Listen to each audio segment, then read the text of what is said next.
बात अब करेंगे शेयर मार्केट की। भारत में जीएसटी कलेक्शन बना सकता है नया रिकॉर्ड।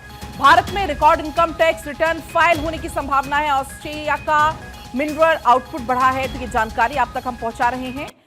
भारत में जीएसटी कलेक्शन जो कि एक नया रिकॉर्ड बना सकता है, क्योंकि इनकम टैक्स रिटर्न फाइल होने की रिकॉर्ड संभावना जाहिर की जा रही है। इसके अलावा बाजार कैसा कुछ रहने वाला है, इसको लेकर भी भारत 24 आप तक जानकारी पहुंचाता है। क्या कुछ हलचल बाजार में देखने को मिल रही है, और ऐसे में जीएसटी कलेक्शन का अगर जिक्र करें तो जानकारी है कि नया रिकॉर्ड जीएसटी कलेक्शन बना सकता है, क्योंकि भारत में record income tax return file होने की संभावना है। तो लगातार शेयर मार्केट में चूंकि उतार चढ़ाव का दौर इस वक्त चल रहा है, पहले जिस तरीके से टैरिफ वॉर के चलते उतार चढ़ाव देखा, और अब भारत पाकिस्तान के बीच में जो एक तनावपूर्ण स्थिति बनी हुई है, इसको लेकर उतार चढ़ाव की स्थिति लगातार शेयर मार्केट में देखने को मिल रहा है। हालांकि इस बीच एक जानकारी अहम ये भी है कि जीएसटी कलेक्शन जो कि नया रिकॉर्ड बना सकता है भारत में, क्योंकि भारत में record income tax return file होने की संभावना। इसी बीच आकाश जिंदल जी, मार्केट एक्सपर्ट, हमारे साथ जुड़ गए हैं। बहुत स्वागत सर आपका भारत 24 पर। लेकिन अगर हम मार्केट को लेकर बात करना चाहें तो क्या कुछ संकेत मार्केट दे रहा है, स्थिर होने की संभावना या कुछ हलचल होने जैसे संकेत?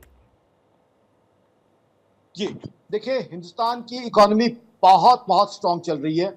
आज की तारीख में ग्लोबल इन्फ्लोज हिंदुस्तान में आ रहे हैं, वो दिखा रहा है हिंदुस्तान की इकोनॉमी कितनी स्ट्रेंथ है। हालांकि बार बार ये बात आ रही है कि हो सकता है पाकिस्तान के साथ वॉर हो जाए या अटैक हो जाए किसी तरह का, बट फिर भी हिंदुस्तान के अंदर ग्लोबल इन्वेस्टर्स के कॉन्फिडेंस देखिए किस तरीके से बढ़ चढ़ के ग्लोबल मनी हिंदुस्तान में आ रहा है। और सबसे इंपॉर्टेंट बात, जीएसटी का डेटा 2 दिन में आपके सामने आ जाएगा। मेरी ऑर्गेनाइजेशन आकाशचंद्र.in का मानना है जीएसटी इस पर रिकॉर्ड, जी हाँ, आज तक का सबसे बड़ा रिकॉर्ड बनाने की संभावना रख रहा है। और डिमांड और कंजम्पशन, पीछे जो इंटरेस्ट रेट कट हुए हैं सीपीआई इन्फ्लेशन कम होने के बाद, उसकी वजह से काफी हद तक बढ़ गई है। और अब फॉरेक्स रिजर्व भी देखिए, एक तरफ हिंदुस्तान के सामने कठिन समस्या है, जबकि यहाँ पे टेररिस्ट अटैक हुआ है और हमारे यहाँ स्ट्रेटजीज बन रही हैं उसका बदला लेने की, जो हमें लेना भी चाहिए, तब भी फॉरेक्स इन्फ्लोज यहाँ बढ़ रहे हैं। तो ये हिंदुस्तान की इकोनॉमी की स्ट्रेंथ बता रहा है। और प्रधानमंत्री मोदी साहब को मैं सैल्यूट करूंगा कि इतनी बढ़िया इकोनॉमी हमारी बनाई है कि आज जब टेररिस्ट अटैक के बाद वॉर का रिस्क चल रहा है, तब भी यहाँ पे ग्लोबल इन्फ्लोज दबा के मैसिवली आ रहे हैं। और ये हिंदुस्तान की इकोनॉमी की क्लियर कट स्ट्रेंथ यहाँ दिख रही है। मेरे हिसाब से इंडिया की इकोनॉमी इस बार 7%, जी हाँ, रिवाइज होगा एस्टीमेट आरबीआई का और सरकार का, ऐसा मेरा एक्सपेक्टेशन है। 7% से ज्यादा की जीडीपी ग्रोथ इस क्वार्टर में होने की संभावना मुझे क्लियरली लग रही है, दिख रहा है, जिस तरीके से इंडिया की इकोनॉमी स्ट्रेंथ टू स्ट्रेंथ आगे बढ़ती जा रही है। तो आई थिंक बम्पर टाइम्स है, बूम टाइम है इंडिया की इकोनॉमी के लिए।